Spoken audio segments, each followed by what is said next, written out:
జిల్లా కలెక్టర్ ఆదేశాల మేరకు నెల్లూరు జిల్లా కరువాయి మండలంలోని పలు గ్రామాలలో ఉపాధి శ్రామికులకు ఈకేవైసీ చేసే ప్రక్రియను బుధవారం జాతీయ గ్రామీణ ఉపాధి హామీ ఏపీడీ గాయత్రీదేవి పరిశీలించారు. అనంతరం కార్యాలయం నందు ఆమె మీడియాతో మాట్లాడుతూ రాష్ట్ర ప్రభుత్వం ఎంఆర్ఓడి నుండి వచ్చిన ఆదేశాల మేరకు ప్రతి ఒక్క మండలంలో జాబ్ కార్డు కలిగిన ఉపాధి శ్రామికులు అందరూ ఈకేవైసీ ప్రక్రియ పూర్తి చేయాలని, ఈకేవైసీ చేయని ఎడల పేమెంట్లు అకౌంట్లో జమ కావని తెలిపారు.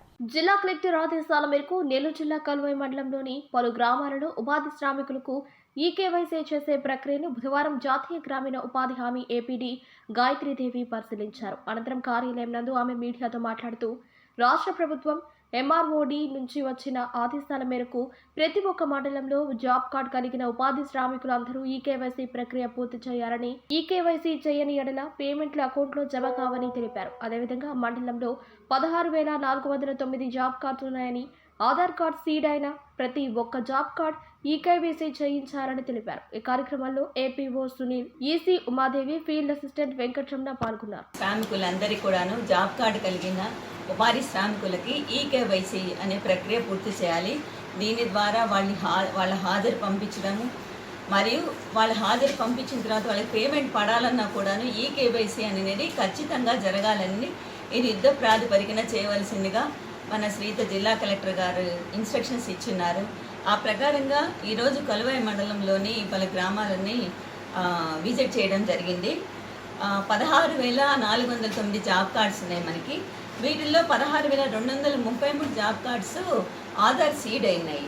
సో ఈ ఆధార్ సీడ్ అయిన ప్రతి ఒక్క జాబ్ కార్డు కూడాను ఈకేవైసీ అనేది కంపల్సరీగా జరగాలి. మనకి ఇంకా కేవలము కొద్ది సమయం మాత్రమే మిగిలి ఉంది కాబట్టి అందరూ ఫీల్డ్ అసిస్టెంట్స్, మేడ్స్ను కూడా వారి హెల్ప్ కూడా ఉపయోగించుకొని ఇది త్వరితగతిన పూర్తి చేయాలి. ఇప్పటిదాకా మనకి 2,344 జాబ్ కార్డ్స్కి మాత్రమే ఈకేవైసీ చేయడం జరిగింది. 2,344.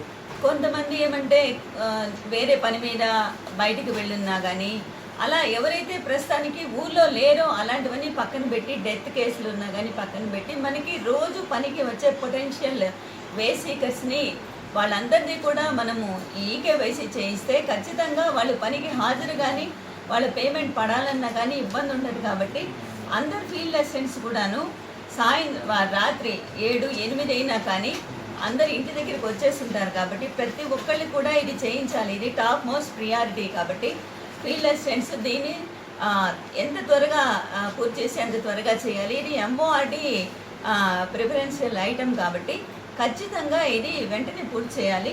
తర్వాత అదేవిధంగా మన మండలంలో హార్టికల్చర్ కింద 260 ఎకరాలకి శాంక్షన్ అయింది. ఈ 260 ఎకరాలకు సంబంధించిన ఫార్మర్స్కి అందరు కూడాను పిట్టింగ్, ప్లాంటేషన్ అనేది జరిగిన తర్వాత 3 సంవత్సరాలు మనము మెయింటెనెన్స్ కూడా ఇస్తాం. కాబట్టి వాళ్ళకి దీంతో పాటుగా ఒక ఫామ్ పాండ్ అనేది, ఫామ్ పాండ్ అంటే నీరు నిల్వ ఉండేటట్టు ఉంటుంది. కాబట్టి వర్షం పడినా కానీ మనకి వర్షాధారిత ప్రాంతం కాబట్టి వర్షం పడినప్పుడు ఆ నీటి కుంతలో నీళ్లు నిల్వ ఉండి ఆ భూసారాన్ని కూడా పెంచుతాయి. కాబట్టి ఈ 260 ఎకరాలకు సంబంధించిన రైతులందరినీ కూడా సంప్రదించి ముందుగా ఇది ఫామ్ పాండ్స్ అనేది తవ్వించుకొని తర్వాత హార్టికల్చర్ అని చేసుకుంటే ఉపయోగపడుతుంది. కాబట్టి మన ఎంసీసీ సిబ్బందికి చెప్పేది ఏంటంటే ఇమ్మీడియట్గా ఫామ్ పాండ్స్ అనేది ఖచ్చితంగా తవ్వించాలి. ఇది టార్గెట్ ఇచ్చున్నారు మనకి.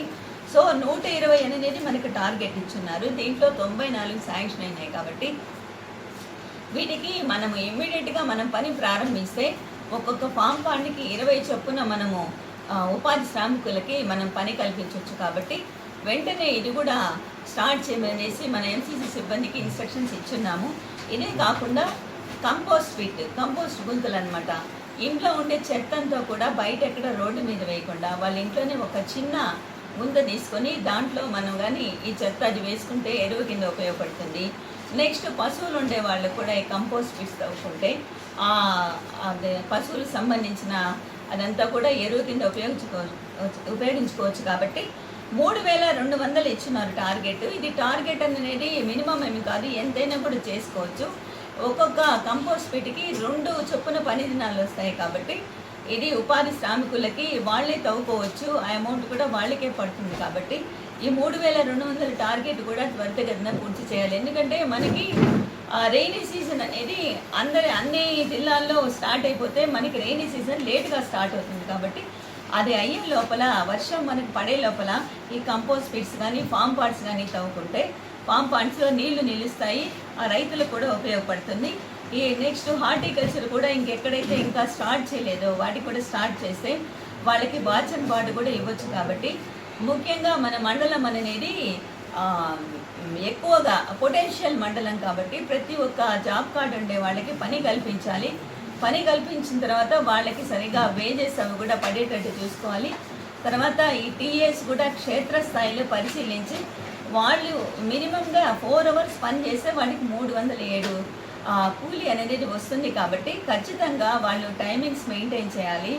టైమింగ్స్ మెయింటైన్తో పాటు వాళ్ళు అక్కడ పని కూడా జరిగేటట్టు చేస్తే పని చేసిన దానికి వాళ్ళకి సరైన వేతనం వస్తుంది.